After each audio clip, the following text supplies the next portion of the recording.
When I was 5, my parents took me to a really good piano instructor. She had 2 rules. Rule 1, you had to perform in a public recital once a year, and Rule 2, you had to have your piece memorized for the recital.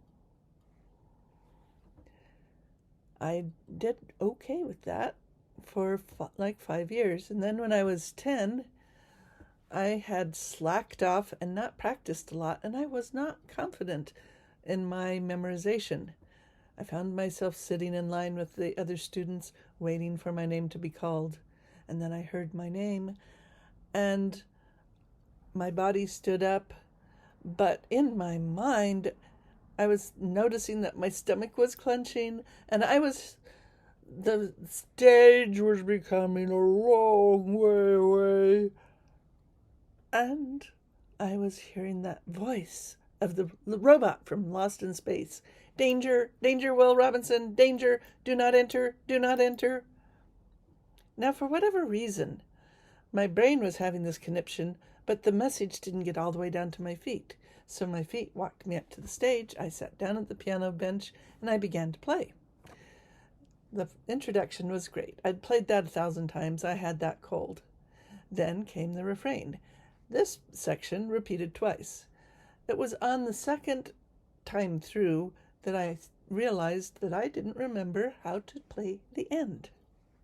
So rather than stopping and looking foolish, I looped back to the beginning, and I played through the introduction, and then the first part of the refrain, and the second part of the refrain, and I still didn't remember how to end, so I played it again. The introduction, the first time through the refrain, and now my piano teacher was standing up, and she was walking toward me, and I knew that I was about to be led off the stage in disgrace. And I'm through the second part of the refrain, and I just knew everybody would laugh at me and point, and I became more afraid of being embarrassed by being hauled off the stage than making a mistake, and I forgot to forget, and I remembered the end of the piece, and I finished, and I sat down. Whew. Didn't play in public again. Well, okay, you don't really need to play piano recitals in the modern world to make your way. I became a technical writer. You would think that would be the end of it. But that is not the end. Your subconscious is very clever. What it did was it put invisible armor on me.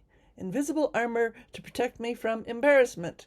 And the way that it worked was anytime anything that looked like I was going to get up in front of people, whether it was do a speech or sing in the choir or play another musical instrument, my anxiety came on, and it was like an electromagnet.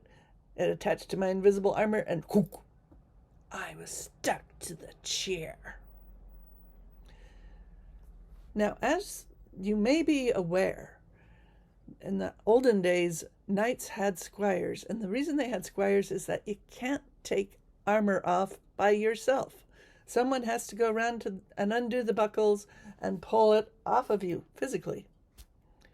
You cannot defeat the armor of invisibility that's protecting you by yourself either. There are 2 ways to get rid of invisible armor. The first way is called systematic desensitization. In systematic desensitization, you're exposed to the thing you're afraid of multiple times for longer amounts of time until you're no longer afraid. Toastmasters uses this method. The first week you stand up and say your name and where you work. The next week you might manage to speak at a table topic lasting 1 whole minute. Then you sign up for Toastmasters and you do an icebreaker for 3 minutes, and then you do a longer speech for 5 minutes, and then an even longer speech for 10 minutes, and eventually you're able to get up and speak without worry. Great.